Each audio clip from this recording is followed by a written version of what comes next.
গাজা উপত্যকা থেকে ১০ লাখ ফিলিস্তিনিকে স্থায়ীভাবে লিবিয়া স্থানান্তরের পরিকল্পনা নিয়ে কাজ করছে মার্কিন প্রেসিডেন্ট ডোনাল্ড ট্রাম্প। যুক্তরাষ্ট্র ভিত্তিক সংবাদ মাধ্যম এনবিসি নিউজের এক প্রতিবেদনে উঠে এসেছে এই তথ্য। কিন্তু গৃহযুদ্ধে বিধ্বস্ত লিবিয়ায় ফিলিস্তিনিদের সরিয়ে গাজা নিয়ে কি পরিকল্পনা করছেন ট্রাম্প? বিস্তারিত আরিফ হাসানের প্রতিবেদনে।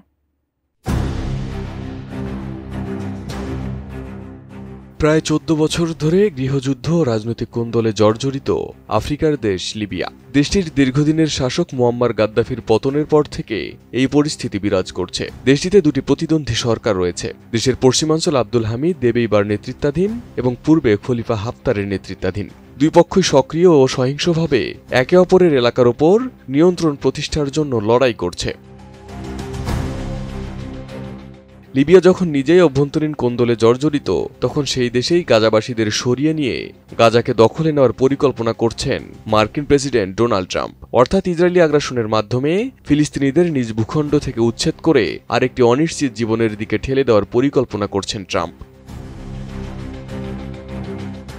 যুক্তরাষ্ট্রভিত্তিক সংবাদ মাধ্যম এনবিসি নিউজ বলছে, ট্রাম্প প্রশাসন এই পরিকল্পনাটিকে যথেষ্ট গুরুত্ব দিয়ে বিবেচনা করছে। প্রশাসন লিবিয়ার নেতৃত্বের সঙ্গেও এই বিষয়ে আলোচনাও করেছে বলে জানিয়েছেন দুজন প্রত্যক্ষদর্শী ও সাবেক এক মার্কিন কর্মকর্তা। তারা জানিয়েছেন, ফিলিস্তিনিদের পুনর্বাসনের বিনিময়ে যুক্তরাষ্ট্র এক দশকের বেশি সময় আগে লিবিয়ার জব্দ করা কয়েক বিলিয়ন ডলারের তহবিল ছাড়তে পারে। তবে চূড়ান্ত কোনো চুক্তি হয়নি। তবে এনবিসি নিউজের ওই প্রতিবেদনকে অসত্য বলছে নাম প্রকাশে অনিচ্ছুক এক মার্কিন মুখপাত্র।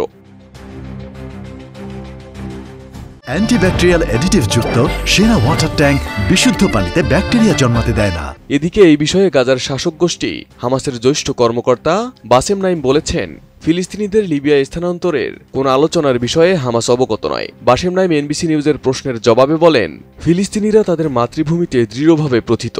মাতৃভূমির প্রতি অত্যন্ত প্রতিশ্রুতিবদ্ধ। তারা শেষ পর্যন্ত লড়াই করতে এবং তাদের জমি, তাদের মাতৃভূমি, তাদের পরিবার এবং তাদের সন্তানদের ভবিষ্যৎ রক্ষার জন্য সবকিছু উৎসর্গ করতে প্রস্তুত। হামাসের এই নেতা আরও বলেন, ফিলিস্তিনিরাই একমাত্র পক্ষ যাদের গাজাবাসী সহ ফিলিস্তিনিদের কি করা উচিত বা অনুচিত সে বিষয়ে সিদ্ধান্ত নেওয়ার অধিকার রয়েছে। তবে ইসরায়েল সরকারের প্রতিনিধিরা এ বিষয়ে মন্তব্য করতে রাজি হননি। মূলত গাজাকে দখলে নিয়ে আমেরিকার অধীনে আনতে চান ডোনাল্ড ট্রাম্প। সম্প্রতি 4 দিনের মধ্যপ্রাচ্য সফরে ফিলিস্তিনিদের সরিয়ে গাজাকে ফ্রিডম জোন ঘোষণা করার প্রস্তাব দিয়েছেন। যদিও শুরু থেকে ট্রাম্পের এই প্রস্তাবের বিরোধিতা করে আসছে আরব নেতারা। Arif Hasan, ATN news.